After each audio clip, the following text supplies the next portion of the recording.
অনেকের প্রিয় মাছ মৌরলা। সদ্য ধরা পুকুর থেকে। মৌরলা মাছে ভিটামিন এ থাকে। এই দেখুন, আমরা গ্রামাঞ্চলে মৌরলা মাছকে চুনা মাছ বলি। গ্রাম বাংলার সকাল সত্যি অপূর্ব সুন্দর। চারিদিকটা কুয়াশার চাদরে ঢাকা পড়েছে। পূর্ব দিকে দেখুন সূর্যিমামা উদিত হচ্ছে। দূর থেকে বাতাসে ভেসে আসছে মধুর কৃষ্ণ নাম। সকাল সকাল বেশ ঠান্ডা লাগছে। যদিও এটা শীতকাল নয়, বসন্তকাল, তবুও দুদিন ধরে সকালে বেশ ঠান্ডা লাগছে, তাই সোয়েটার পরে নিয়েছি। আমাদের পুকুরে বিশেষ করে সকাল 6টা থেকে 7টার মধ্যে প্রচুর পরিমাণে মৌরলা মাছ এবং পুঁটি মাছ ভাসে। এই সময় জাল ফেললে জাল মাছে পুরো সাদা হয়ে যায়। দাদু সকাল সকাল জাল ফেলো তো, মৌরলা মাছ ভাসছে অনেক, যদি পড়ে।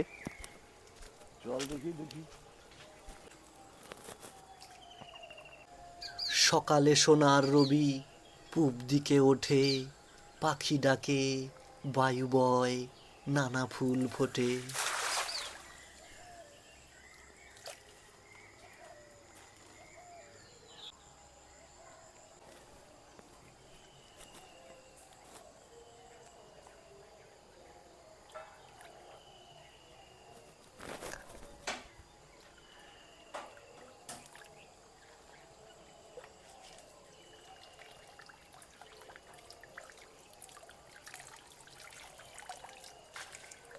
জাল পুরো ভর্তি হয়ে গেছে মৌরলা মাছে।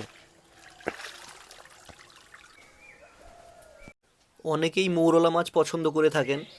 অনেকের প্রিয় মাছ মৌরলা। আপনারা কারা কারা মৌরলা মাছ খেতে পছন্দ করেন অবশ্যই কমেন্ট করে জানাবেন। ছেলেবেলায় বাবা আমাকে বলতেন মৌরলা মাছ খেতে, কারণ কি মৌরলা মাছ খেলে চোখের জ্যোতি বাড়ে। কত বড় বড় মৌরলা মাছ দেখুন। বড় হয়ে যখন পড়লাম জানলাম, তখন দেখি যে হ্যাঁ, বাবা ঠিকই বলেছিলেন। দেখুন কত মৌরলা মাছ, একদম জ্যান্ত, সদ্য ধরা পুকুর থেকে। মৌরলা মাছে ভিটামিন এ থাকে, তাই দৃষ্টিশক্তি বজায় রাখতে সাহায্য করে এই মাছ।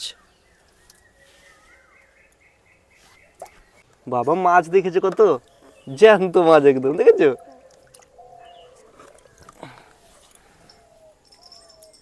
মাম, এই মৌরলা মাছ আমি এখনই বাজারে যাচ্ছি, কাঁচা আম নিয়ে আসবো।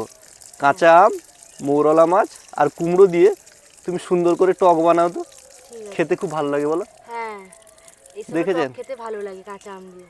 একদম জ্যান্ত মৌরলা মাছ পুকুর থেকে ধরা। বেশ বড় বড় দেখো মাছ। হ্যাঁ, এই দেখুন।